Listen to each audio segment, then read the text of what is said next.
అంటే రీసెంట్‌గా నా దగ్గరకు ఒక పేషెంట్ వచ్చాడు.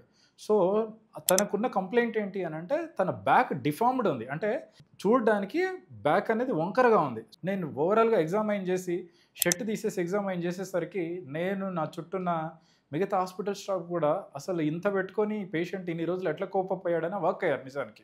సో, పేషెంట్ బాడీ అంతా పైనుంచి కింద వరకు ఒక ట్రంక్ దాకా ఉండి, మధ్యలో సడెన్‌గా కట్ అయిపోయినట్టు ఆయన బాడీ కన్నా 1/3 సర్కంఫరెన్స్ మాత్రమే. అంటే బాడీని మొత్తం 3 భాగాలు చేస్తే ఒక్క భాగం మాత్రమే మధ్యలో మిగిలుండి, పైనకి 3 భాగాలు, కిందకి 3 భాగాల్లాగా సెపరేట్ అయిపోయి ఉంది.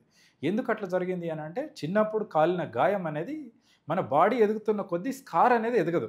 ఓకే. స్కార్ టిష్యూకి ఎదిగే గుణం ఉండదు. అంటే స్కార్ టిష్యూ అనేది మెల్లగా కుచించుకపోతుందే తప్ప ఏజ్‌తో పాటు అది పెరగదు. కాబట్టి దానివల్ల కాలిన గాయం కరెక్ట్ సర్కంఫరెన్షియల్‌గా ఇట్లా చుట్టూ కాలడం వల్ల దాని బాడీని మొత్తం పొట్ట కింద భాగం మొత్తం నొక్కుకొని సింపుల్‌గా ఒక 10, 15 సెంటీమీటర్ల వరకు కుచించేసి పైన కిందకి 2 సెపరేట్ లాగా చేర్చింది. సో, పేషెంట్‌కి ఫస్ట్ మనకి స్పైన్‌లో చూడడానికి డిఫార్మిటీ ఉన్నా ఇది స్పైన్ కాదు బాబు. ఫస్ట్ అయితే ప్లాస్టిక్ సర్జన్ తోటి వీలైతే ఈ స్టేజ్‌లోనే ఏదన్నా కరెక్షన్ ఉంటే తీసుకోవడం బెటర్. దాని తర్వాత స్పైన్‌కి ఒరిజినల్‌గా ప్రాబ్లమ్ ఉంటేనే సర్జరీ అడ్రెస్ చేద్దాం అన్నట్టు చెప్పాను.